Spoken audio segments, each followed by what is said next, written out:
And welcome back to Lighten. I'm sitting here with Ms. Kathy Gomez. She's actually the author of Coping with Sudden Job Loss, and she has it tagged Experiences in the Cayman Islands because it's specific to her experiences. And you know, I've always been very inspired by you because I like your spirit and your upbeat attitude. But you actually went through something, and it led you to write this book. So let's talk a little bit about that, and you know, basically, how did you cope with this thing that happened to you? So let's talk about that. What happened? Well, what happened was that I was given an hour and a half to leave my job career of 31 years and 9 months. Wow. That's devastating. Yeah. At first I didn't quite know, you know, what to do. But I started off by continuing to do exactly the same things that I did every morning when I woke up. Right. Go to the gym, come home, get ready, put on my makeup. Yeah. Like you were going somewhere. I wasn't going anywhere. Yeah, okay. But that helped me initially. And then 2 weeks after that, I was called to go into the prisons because I was actually working on my counseling degree. Right. To do counseling when I retired, so that was where I went to do my practicum. Okay. And that introduced me to prison ministry. So that was another good thing that happened. And 2 weeks later, which was like 2 weeks later, very timely. Yeah. And I was also in the process of choosing a topic for my thesis, and that's how the book came about, because I actually wrote it at that time. That was 2006, and then last year I decided to publish it. Okay. So you held on to it quite a long time before you actually published it. Yes, yes. Yeah. My supervisor encouraged me to publish it. Okay. Yeah. So now, obviously, this was something that happened to you. It wasn't expected. You were there 31 years, and it was like the rug was pulled from under you. Mm-hmm. So how do you cope through something like that? Yeah. Well, like I said, the key is to not give up, to not just lie there. I could have easily given up on everything. I could have given up on the course. I could have just stayed home and, you know, did nothing. But the key is to just get out there. I found myself volunteering all over the place. I was like, anywhere you went, you'd probably find me, you know. I just didn't know what to do. Just to get out. Just to get out. And to help also was good. Yeah. Yeah. Yeah. The writing certainly helped. There were times when I felt like giving it up and choosing another topic. Right. But writing about it is very therapeutic. Right. As well as very emotional. Yeah. So there were a number of things that I did. Since the book has been published, so many other things have been happening. I am now an adjunct teacher at UCCA. Wow, look at that. Yeah, I'm working full-time at Cayman Prep as a school counselor. Okay. And I also have a private practice. Yeah. So it almost like something had to shake up your world in order for you to step out of that box. Yes, That's what it sounds like, yes. yeah? I was forced to go into midlife crisis. That's what I call it. Early. Yes. Okay. Yes. All right, and that's how you come out of it.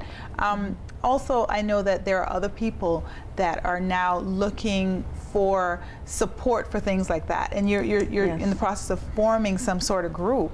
Well, yeah, it's ironic because by the time this is aired, I'm hoping that we'll have a support group going for people who have been struggling with job loss. Since I wrote my book, many people have been calling me and sharing their stories, and I know that emotions are high, and a lot of people are out there hurting, you know, and we can share a lot. Just a few weeks ago, I was talking to someone, and I said to her, "Have you thought about volunteering?" And she's like, "No, I didn't think about that." Right. So little things like that, you know, we can share and help each other with. Just keep moving. I always say that, just keep moving. And in my book too, I talk about wallowing time, and I always say, you know, we can all have our wallowing time, but we need to limit it. We need to say, okay, I'm going to wallow for this amount of time, then I'm going to get up, clean myself up, and I'm going to go do something. Right. Because when you let wallowing be the thing that you do, then you're kind of you're in a very dark place. I still do that though. My moments still come. You know? Absolutely. You know, and they're always triggers when you least expect it. Right. You know. Yeah, and you just never know. But you limit it. and then Yes. you move on. You get back to living. I always say Yes. that, get back to living.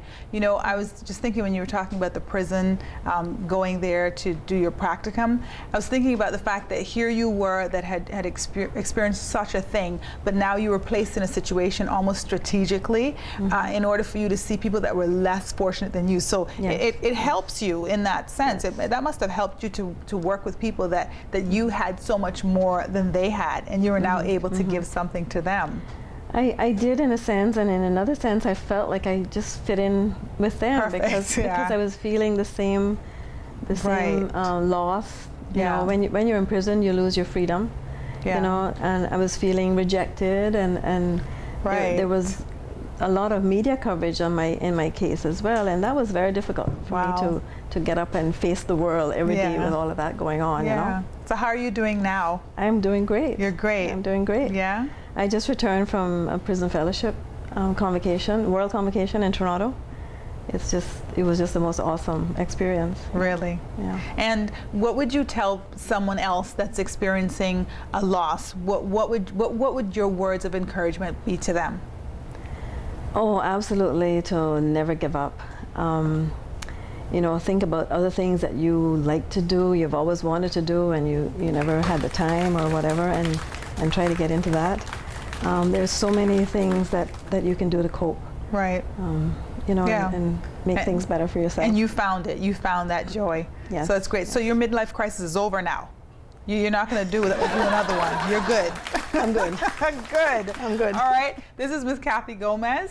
She wrote this book, Coping with Sudden Job Loss. It's available online. You can check it out, or in the local bookstores. And this is what happens after you experience loss. You get up and you keep on living.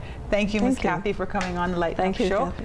Miss Kathy Gomez. We'll be back with more Lighten Up. Stay tuned.